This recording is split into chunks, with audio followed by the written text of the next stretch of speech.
Hey friend, please subscribe. 1 second for you. Big deal for me. I should have trusted Lindsay from the start. She's always sharper than I am when it comes to people. I showed up at Mason's retirement barbecue with her at my side, already feeling uneasy. It wasn't the party itself. It was Mason, my oldest friend. We've known each other since high school, and over the years I've chalked up his erratic behavior to Mason being, well, Mason. He was always a bit too charming, a little too persuasive, and forever caught up in some big idea or other. But recently, something had changed. He wasn't the same. The Mason I'd known, funny, carefree, and always up for a good time, had morphed into someone I wasn't sure I recognized anymore. Maybe it was the way he'd stopped making an effort with old friends, or how he'd started wearing those designer suits to everything. I don't know. He was slipping. We pulled up to his place, a nice house out on the edge of town, well kept, with a meticulously manicured lawn that had been freshly watered for the occasion. Mason loved the look of success, and he was damn good at faking it. The backyard was lined with sleek chairs, an open bar, and a few high tables scattered around for people to mingle. The smell of grilled meat hung in the air, but something still felt off. I was about to grab the bottle of scotch I'd brought when Lindsay's hand shot out to stop me, her fingers cold against my arm. She didn't say a word, just looked at me with that expression she gets when she's picking up on something I'm too blind to see. "We shouldn't be here," she said, her voice low. I gave her a look, half annoyed and half confused. "What do you mean?" "It's just a retirement party. Mason's been talking about it for months." Her eyes scanned the crowd, darting from face to face as if she was taking inventory. "It's not just a retirement party," she muttered. "Look around. This doesn't feel like a celebration. It feels like a scheme." I could feel the tension in her grip as she released me, her eyes still sharp, scanning the party. But I shook it off. Lindsay always had a knack for seeing patterns in people. But this was Mason, the guy I'd known since we were teenagers, the one who'd helped me out of more sticky situations than I could count. I wasn't about to let some paranoid feeling ruin the evening. "You're being paranoid," I said, trying to reassure her as I stepped out of the car. Lindsay didn't argue, but I could tell she was still on edge. I waved it off and made my way toward the party, putting a forced smile on my face as I walked toward Mason, who was talking to a group of people by the bar. He spotted me before I could get too close, his smile wide and practiced. "Daniel, my man!" Mason clapped me on the back with enough force to make me stumble. "Glad you could make it! You're just in time to hear about the next big thing I'm working on." "Yeah, Mason. Always a pleasure," I said, half smiling as I handed over the bottle of scotch. He barely glanced at it, too busy shaking hands with someone else, his focus split between me and a couple of unfamiliar faces. As I looked around, I started to notice the guest list wasn't exactly what I'd expected. Sure, there were a few of Mason's old friends from the neighborhood, but most of the people seemed out of place. There were a lot of unfamiliar suits, people in expensive-looking clothes, and businessmen I didn't recognize. But the strangest part? The way Mason was working the room, constantly moving, shaking hands, talking to one person, then drifting off to another, never staying in one place too long. I felt a strange tightening in my chest as I tried to ignore the growing sense of discomfort. Something wasn't right, and I knew Lindsay was picking up on it too, even if she hadn't said anything else. "See?" she whispered as I turned back to her, watching me closely. "It's not just me. He's not here to celebrate. He's here to pitch something." And then it hit me. This wasn't a retirement party. This was Mason doing what Mason did best, selling something, working an angle. He wasn't stepping away from the spotlight. He was gearing up for something big. But what? And why did he think he needed to drag us all into it? The backyard, which should have felt like a casual gathering, was anything but. As I stood there, taking it all in, I realized this wasn't a regular retirement party. Mason had pulled out all the stops, and it was beginning to feel more like a performance than a celebration. The space had been transformed. The long string of twinkling fairy lights above, the candles flickering in glass holders scattered around the yard, the fancy catering that smelled amazing, all of it screamed luxury. But the weird part? It wasn't a warm, inviting atmosphere like you'd expect at a farewell party for a guy who'd worked his whole life. It was calculated. Too much style, not enough substance. The tables were set up like they belonged at a corporate event, not a casual gathering. There were sleek displays with Mason's face printed on large posters and framed photographs, as if this wasn't about him stepping down, but about him starting something new. A new chapter, a new venture. I saw the word legacy on a few signs, almost as if it was a brand. I glanced back at Lindsay, who was still scanning the crowd with that hawk-like focus.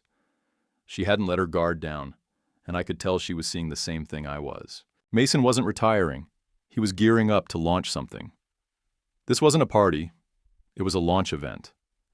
I could see Mason talking to a group of people, some familiar faces from his old firm, but there were definitely a few I didn't recognize, and they were all listening to him with wide eyes, nodding as if he was selling them a dream, which, knowing Mason, was exactly what he was doing. I made my way over to the bar, shaking off the unease that had settled in my stomach. "One scotch on the rocks, please," I told the bartender, trying to stay focused. The bartender nodded, handing me the drink, and I took a sip, the burn of the alcohol doing little to settle my nerves. That's when I saw it. Mason was still at the center of the crowd, his body language shifting, trying to seem casual, but I could tell he was working the room like a pro. Lindsay came up beside me, her eyes narrowing. "He's not retiring, Daniel. He's pitching. He's trying to sell something." "Yeah," I said, my voice low. "I can see that." She leaned in, lowering her voice even further. "The investors, they're not just here for fun. They're here to talk about money, about something new. This isn't a retirement party. It's a launch event for a scheme." I could feel the cold sweat forming on my palms. "What do you mean, scheme?" Lindsay pointed discreetly at one of the unfamiliar faces in the crowd. "That guy over there? I know him. He used to run a tech startup that went under about 2 years ago. He was involved in some shady stuff before it folded." I looked over, trying not to make it obvious that I was now focused on the man she'd pointed out. He looked out of place in the crowd. His suit was a little too tight, his posture too stiff, like he didn't quite belong in this polished environment. I didn't recognize him, but the way he was nodding eagerly at whatever Mason was saying told me everything I needed to know. This wasn't about celebrating Mason's career. It was about something else. As if Mason could feel the shift in the atmosphere, he suddenly broke away from the group and made his way toward me. I forced a smile, not wanting him to sense my growing suspicion. "Daniel, glad you could make it. You're looking sharp, as always," Mason said, clapping me on the back a little too hard. I winced, but smiled, trying to keep up the facade of friendly banter. "Thanks, man. Good to see you," I replied, trying to keep the conversation light. But Mason wasn't interested in pleasantries. He leaned in slightly, lowering his voice so only I could hear. "Listen, I've got something big in the works. I think you're gonna love it," he said, a glint in his eyes that made me feel uneasy. "I'll fill you in on the details soon, but I'm looking for people who know how to get things done. People who have the connections, the influence." I looked at him, trying to read his expression. "What exactly are you doing, Mason?" He chuckled, a little too loudly. "You'll see soon enough. I just want to make sure the people who've supported me over the years, like you, get in on the ground floor." He paused, his smile widening. "I'm talking about a huge opportunity, Daniel. You and I could make a killing together." A cold wave of realization hit me, and I felt the knot tighten in my stomach. This wasn't about Mason retiring. It was about him trying to rope me, and everyone else, into some high-stakes venture. The sound of laughter from the crowd echoed around us, but it felt distant now, muffled by the buzz of my thoughts. He was trying to sell me something, and I wasn't sure I wanted to be part of it.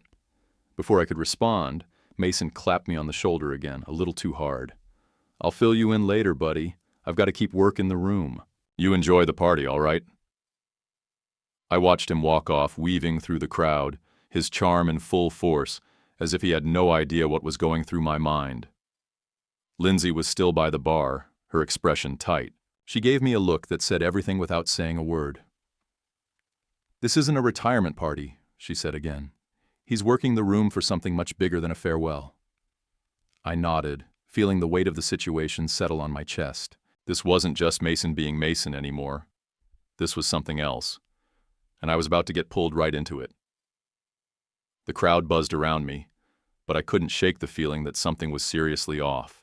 Lindsay's words kept echoing in my mind. He's working the room for something bigger. That's when I realized I wasn't just at a retirement party.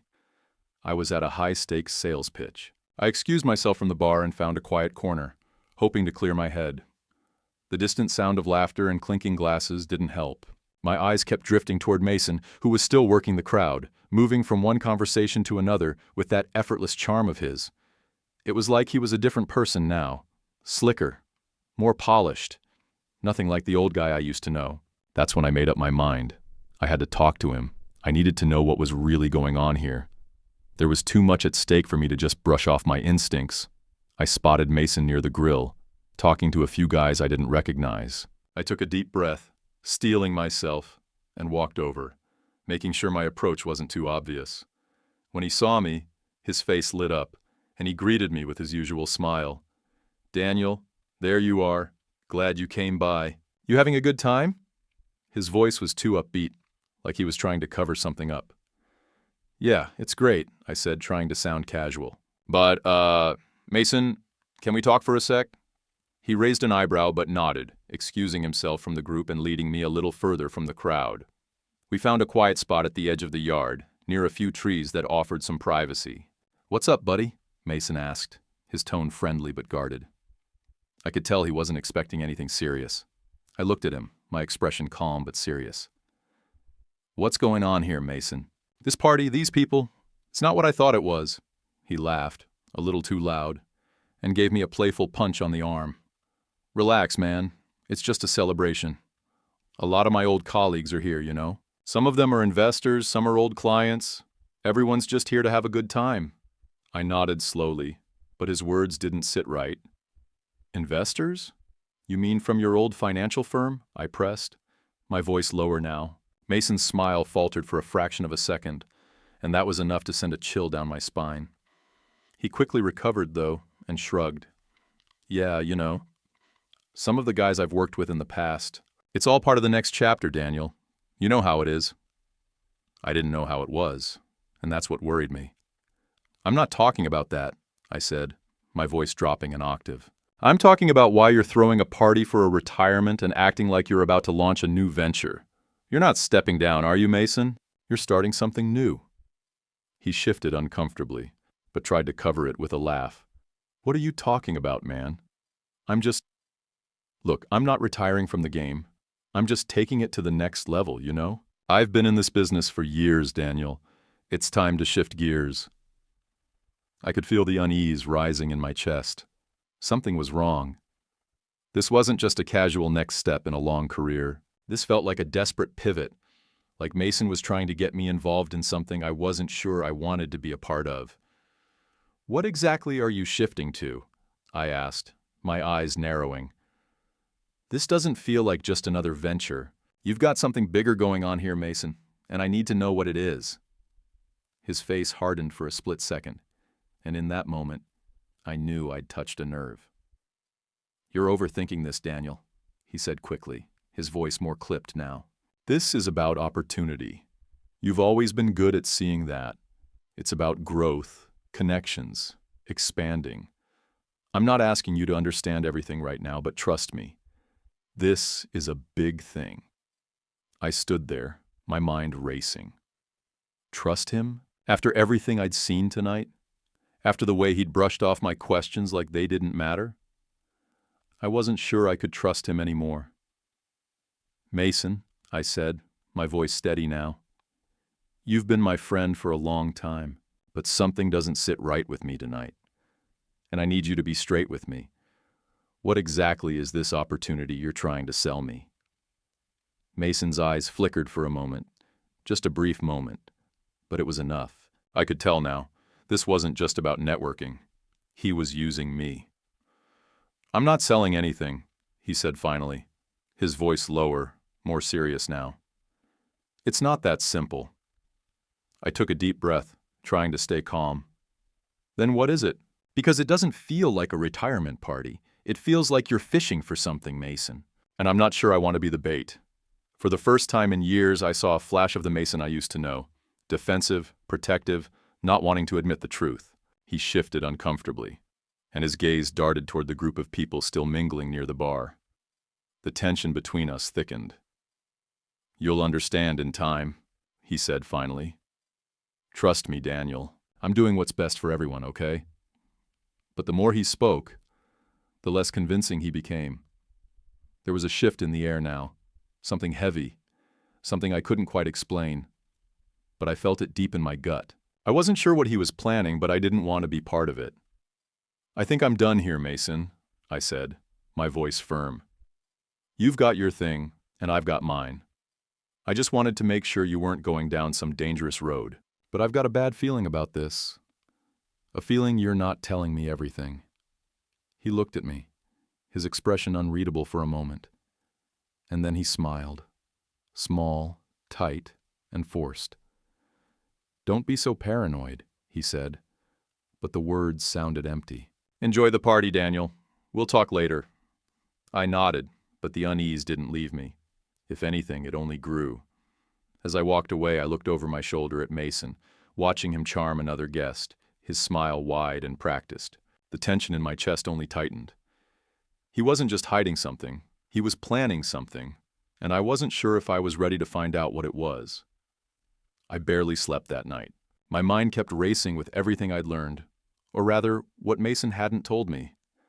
By the time the party wound down, I knew I couldn't just walk away without knowing exactly what I was stepping into.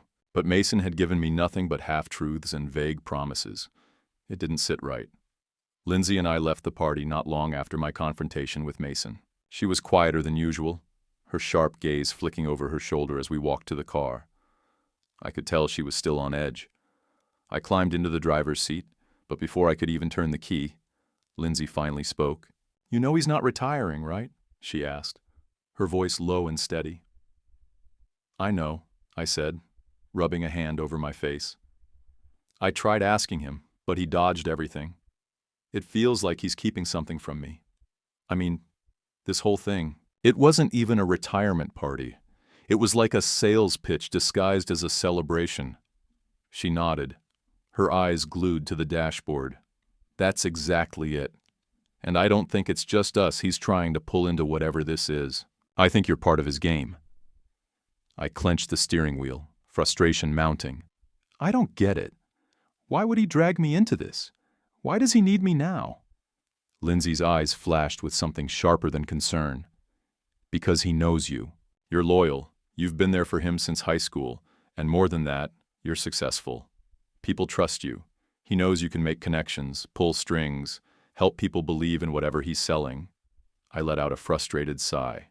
"So he's just using me. That's it?" "Maybe not just using you," she said, her voice darkening. "He's probably counting on you, Daniel. He's selling something, maybe to investors, maybe to friends, and he needs people who will vouch for him. People who won't ask too many questions. And you've always been that guy for him." I ran a hand through my hair, trying to digest everything. It was like Lindsay was putting the final pieces of the puzzle together. "But what is it he's selling, though?" I muttered. "I don't know what he's involved in, but it feels off. And I know he's hiding something." Lindsay was quiet for a moment, her eyes scanning the streets as we drove home. Finally, she spoke again, her voice barely above a whisper. "I looked him up," she said, her eyes narrowing. "Mason hasn't been with his old firm for months, right?" I glanced over at her, my heart rate quickening. "Yeah, he mentioned it. Said it was voluntary, but I don't buy it. He left right before some major changes were happening at the firm. But he was so vague about it, I didn't press it." Lindsay turned to me, her eyes cold with a mixture of anger and concern. I did some digging. "You know what I found?" I felt my throat tighten. "What?" She paused, letting the silence hang heavy between us before she spoke again. "Mason didn't leave voluntarily. He was pushed out. And it wasn't just because he was retiring or moving on to bigger things. There were rumors, Daniel, serious ones. He was under investigation." My heart dropped, and I barely managed to keep my hands steady on the wheel. "Investigation? For what?" Lindsay's voice was grim as she leaned forward, eyes scanning the road ahead. "Fraud, mismanagement, maybe even some shady deals with clients. I don't know all the details yet, but I'm willing to bet he's trying to make a comeback. And he's using you to do it. I could feel the blood rushing to my face. This whole thing was starting to make sense in the worst way possible. Mason wasn't just trying to pull off a smooth transition to a retirement. He was scrambling, trying to salvage whatever was left of his reputation. And he was counting on me to help him. "You're telling me Mason's in deep," I said, my voice rising with disbelief. "And he wants me to be part of it?" Lindsay nodded slowly. "Yes, he's using you, your connections, your reputation. He wants to rebuild his empire on your back. And if you get roped in, you're going to be right there with him, cleaning up his mess." I slammed the palm of my hand against the steering wheel, a sharp exhale escaping me. God, I never thought it would come to this.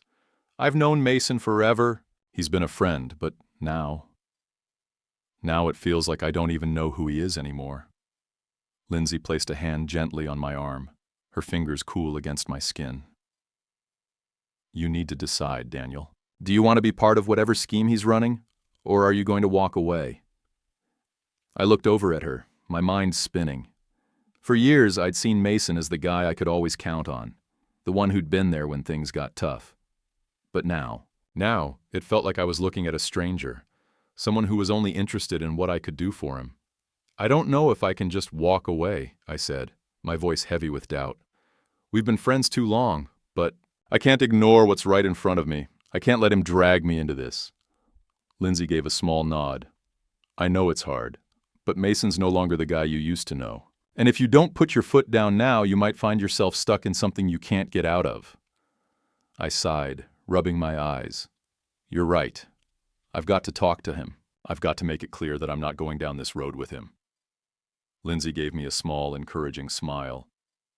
"Just be careful, Daniel, because once you're in, it's going to be hard to get out." I nodded, turning onto our street, the weight of what I had to do pressing down on me with every turn of the wheel. I didn't know how Mason had gotten here, or what he thought he was doing, but I knew one thing for sure. Whatever it was, I wasn't going to be his pawn. I just hoped it wasn't already too late. The next morning, I couldn't shake the feeling that Mason was pulling me into something much bigger than I had initially realized. Lindsay's words kept ringing in my ears. Once you're in, it's hard to get out. And I knew deep down that she was right. Whatever Mason was up to, he wasn't just looking for a loyal friend to support his next venture. He was looking for someone to help him clean up a mess that was way beyond anything I wanted to be part of. I spent most of the day in a haze trying to focus on work, but my mind kept wandering back to Mason, to the way he'd dodged my questions the night before, to the way he was working the room, trying to sell something. I needed to know what was really going on. Lindsay had suggested I go see Mason in person, get some answers, but I couldn't bring myself to do it just yet. I had to be sure about everything before I confronted him. The last thing I wanted was to make a scene without understanding what I was walking into. That's when I decided to do something I hadn't done in years: snoop. I knew Mason well enough to know that his personal office was always unlocked. It was a habit of his. He wasn't exactly secretive, but he was careful with his business dealings. He kept files on his desk, his laptop always open with spreadsheets and presentations. If I could just find something, anything that would tell me what was really going on, I could put all the pieces together. It didn't take long for me to make my decision. I couldn't wait around and let this unfold. If Mason had something to hide, I needed to find out what it was before I got dragged in too deep. That afternoon, I told Lindsay I needed to go pick up a few things at Mason's house and drove over there with a sense of purpose. The moment I stepped through the front door, the familiar scent of his cologne and the soft hum of the house's central air greeted me. But this time, it felt different. The place felt colder somehow, emptier. Maybe it was the weight of my decision settling in. I made my way to the study where Mason always worked, and sure enough, the door was slightly ajar. Inside, the desk was exactly how I remembered it. Papers scattered, an old leather notebook with pages filled with scribbled notes, and Mason's computer sitting open with a few tabs pulled up. I froze for a moment, listening for any signs that Mason might be home, but the house was silent. I stepped inside and closed the door quietly behind me. I knew I shouldn't be snooping, but it felt like the only way I could get the truth. I started by scanning his desk, looking for any paperwork that might offer a clue. I flipped through a few files, mostly old client reports and spreadsheets. Nothing unusual. But then I noticed something that made my stomach turn. A folder with my name on it, tucked away in the far corner of the desk. My name. Why would Mason have something with my name on it? I hesitated, staring at the folder. My gut told me not to touch it, but I couldn't ignore the nagging feeling in the back of my mind.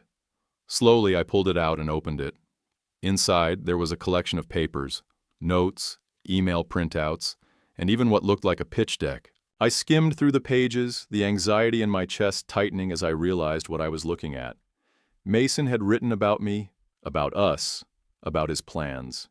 He had plans to involve me in something I didn't fully understand yet. There were references to trust, to connections, and even my son, Josh. My heart sank when I saw Josh's name on one of the documents, highlighted with a yellow marker. The phrase, "leverage Daniel's trust with family connections," was circled in bold red ink. The words were like a punch to my gut. I scanned the rest of the pages quickly. Mason was planning to use me, my reputation, my relationship with my family, my trust, to get people to buy into whatever scheme he was concocting. He had already reached out to Josh about some promising opportunity, trying to get him involved in whatever it was Mason was doing. I felt my stomach twist in a knot, but it was the next part that really knocked me sideways. Use Daniel as a credibility anchor. He's old school trust. I had to sit down to process it. Mason wasn't just trying to involve me. He was using me, my name, my relationship with my family, my trust. He was planning to use it all as leverage to manipulate people into believing in whatever his venture was. My own son had already been dragged into this. I should have known. I should have seen it. I closed the folder quickly, trying to calm my racing heart. I had to be careful. The last thing I wanted was for Mason to catch me snooping. But I knew with absolute certainty now that Mason wasn't just stepping away from his career. He was trying to rebuild it on the backs of people who trusted him. People like me. People like my son. And the worst part? He wasn't even being honest with me. He wasn't stepping away. He was running from something, probably a mess too big for him to fix, and he was dragging me into it whether I liked it or not. My hands shook as I pushed the folder back into place. I needed to confront Mason. I needed to make him explain himself before this spiraled any further.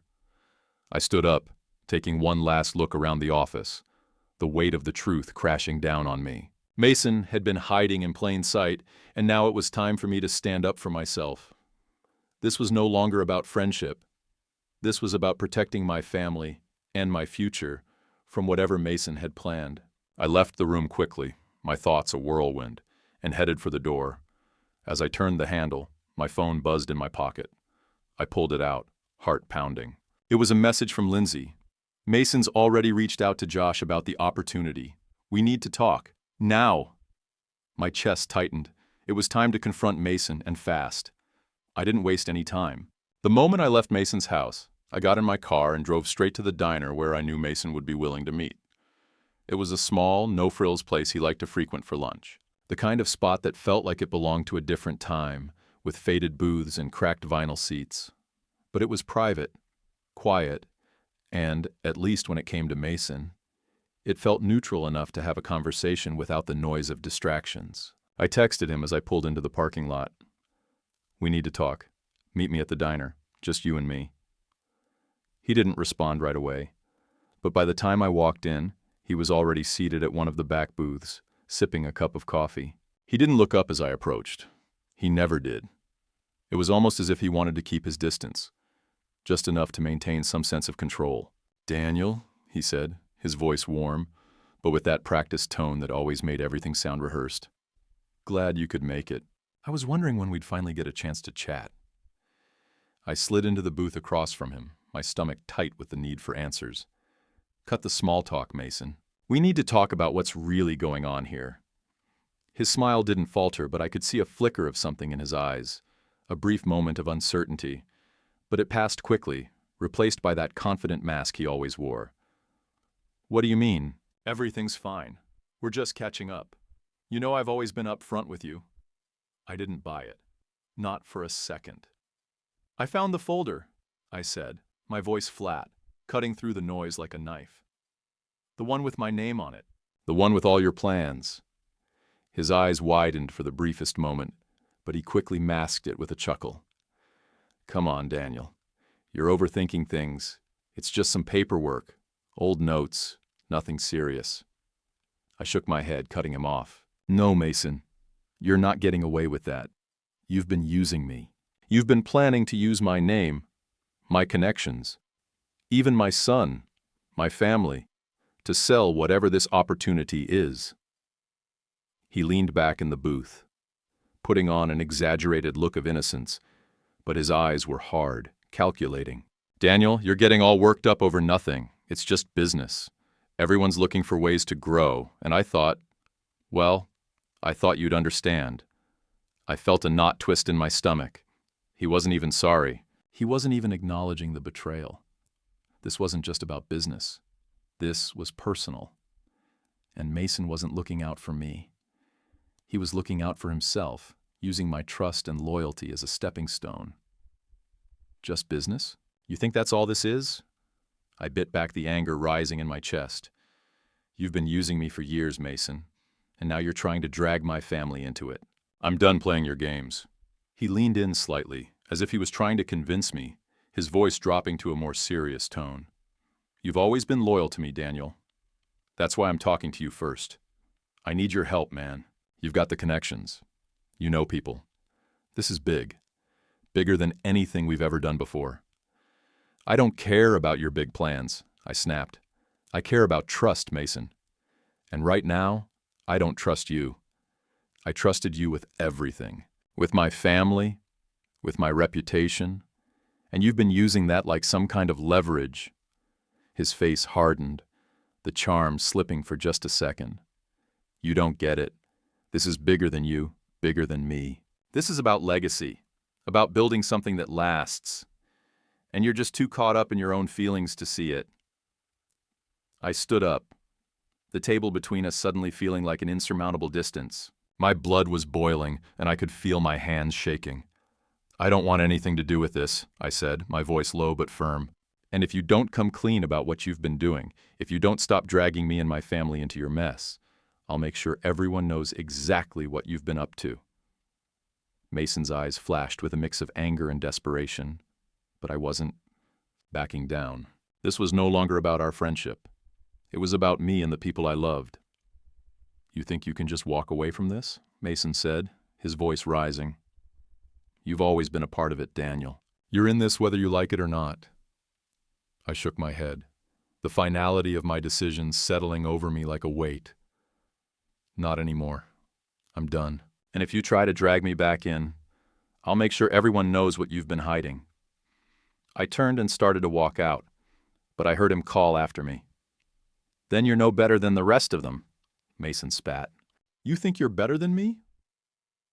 I paused for a moment, my hand on the door handle, and turned to look at him one last time.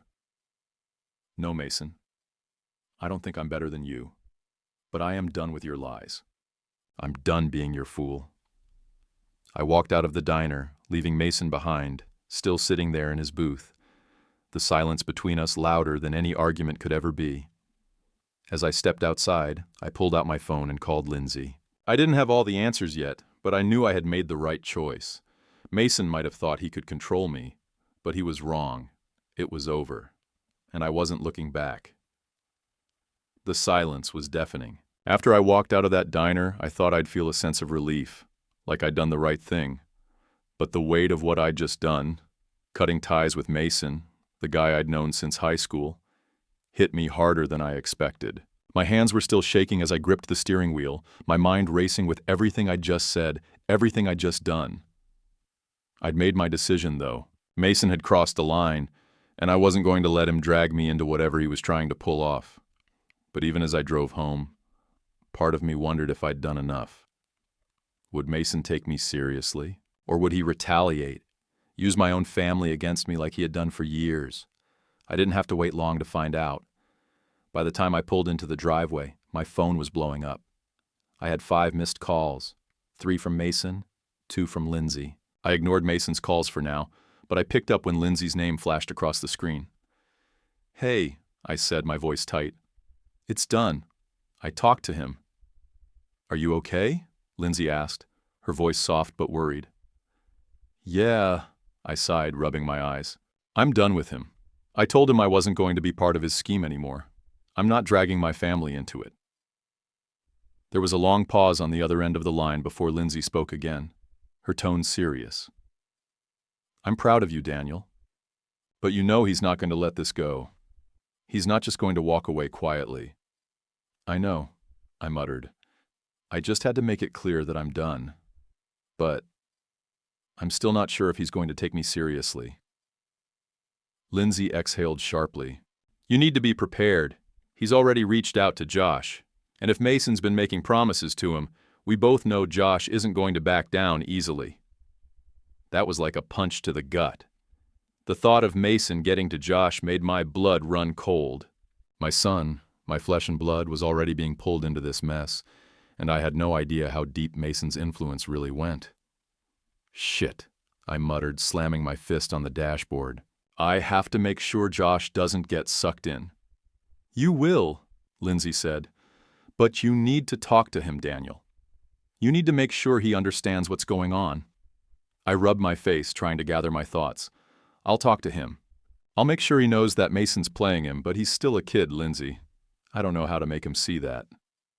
You'll figure it out, she said, her voice steady and reassuring. But for now, just brace yourself. Mason's going to try something, and it won't be pretty. Yeah, I'm starting to get that feeling, I said, my voice low.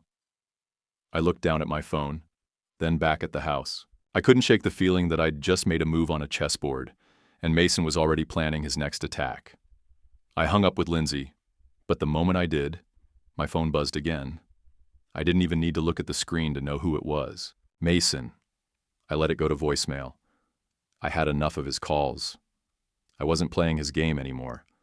But as the night wore on, I found myself checking my phone more often, wondering if Mason would show up at my door. The tension in the air was thick, and I could feel it in my chest, like I was waiting for the storm to break. The next morning, I woke up to a string of messages. 3 missed calls from Mason, but also 2 texts. The first one was from Mason. You're making a big mistake, Daniel.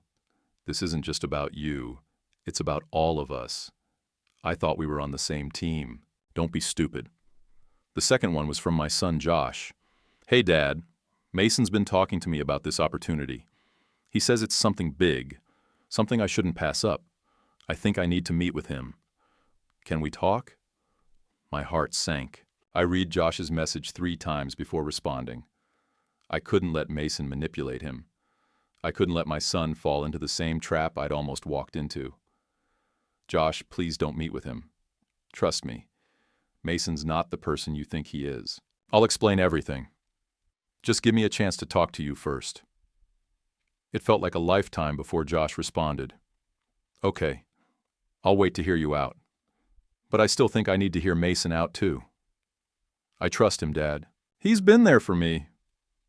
The words hit me like a punch to the gut. My son trusted him, and I couldn't blame him.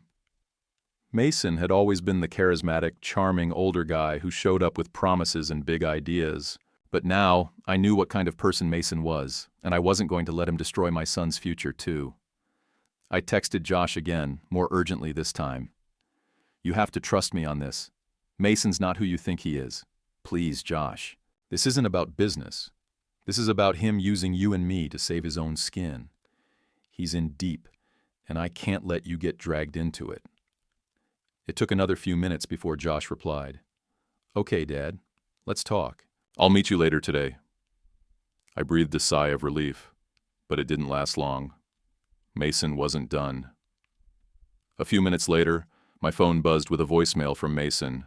I braced myself, my finger hovering over the play button, but I couldn't listen to it.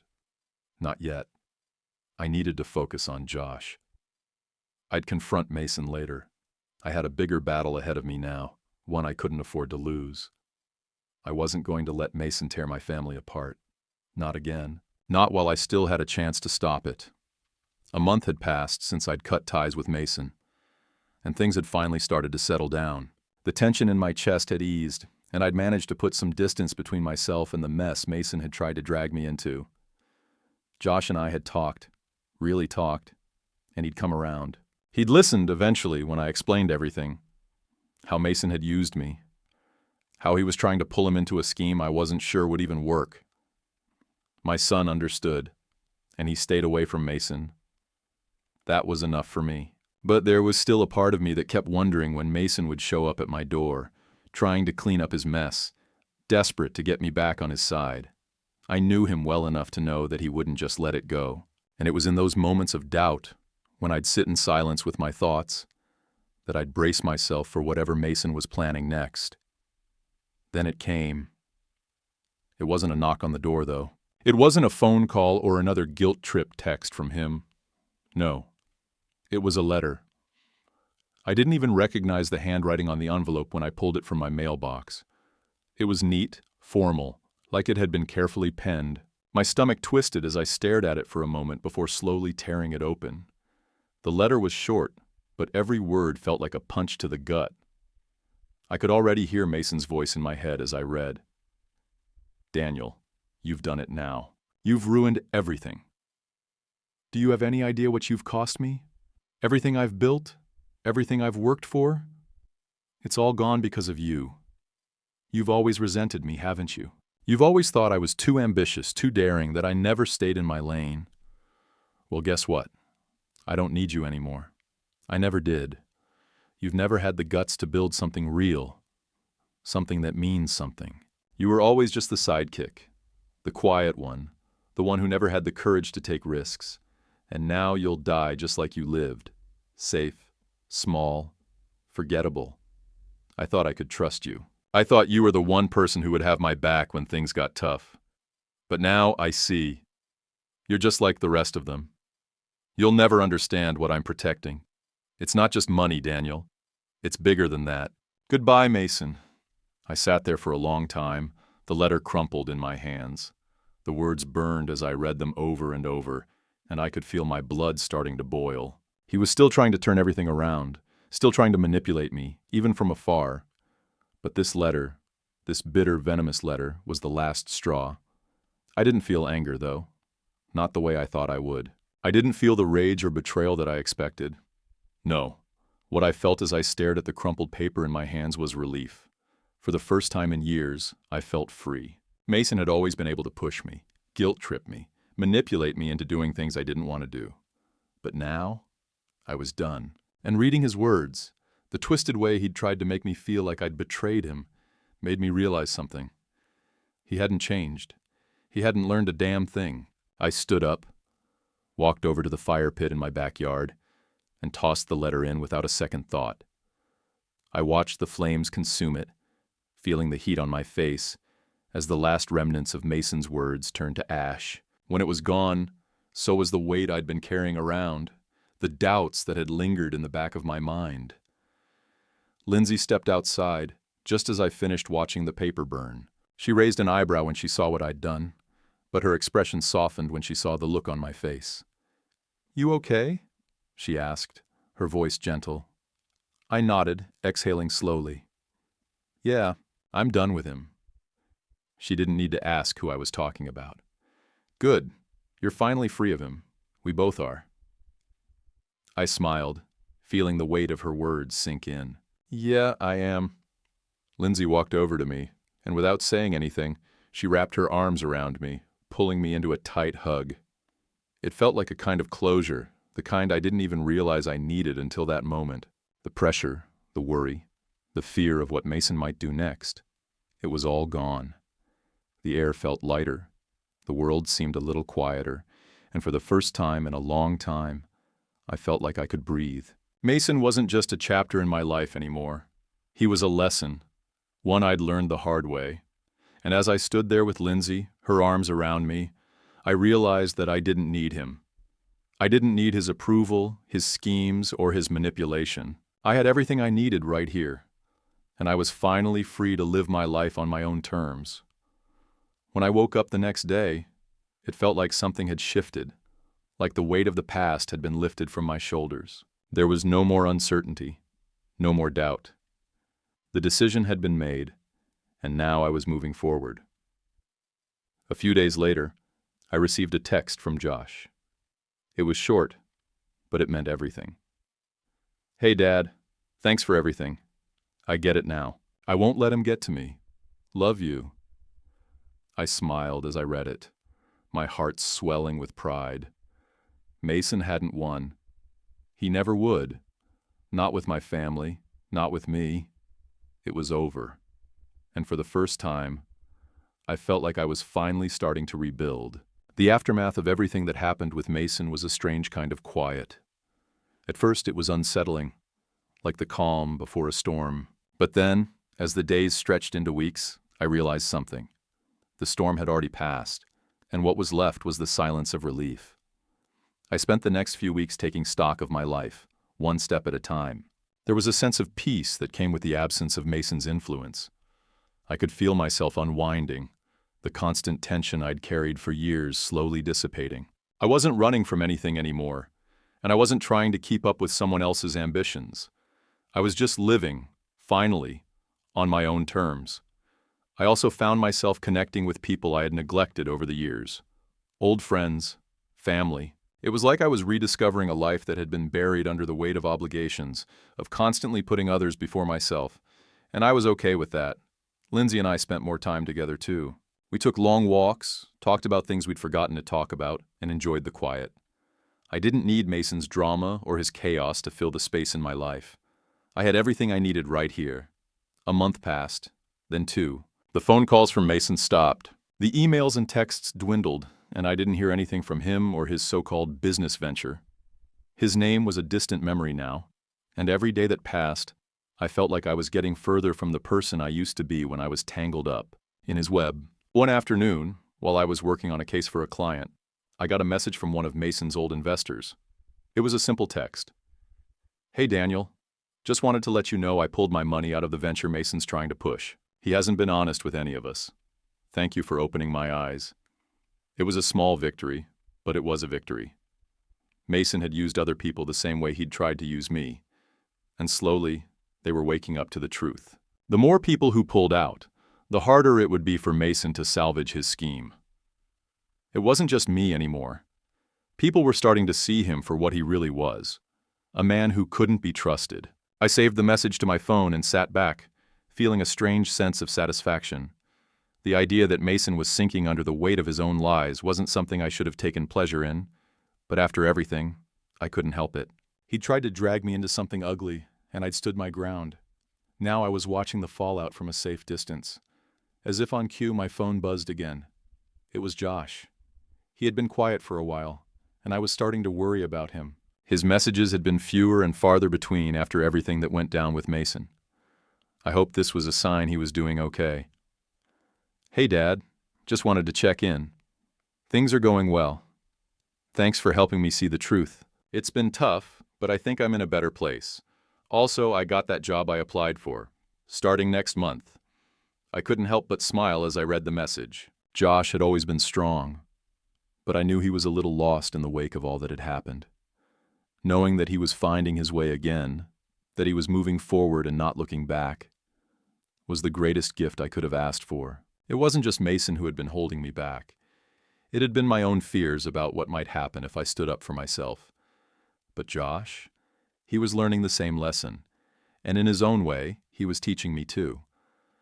I called him right away. The sound of his voice on the other end felt like a weight lifting off my chest.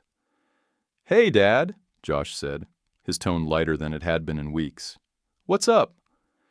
I'm proud of you, kiddo, I said, my voice cracking slightly.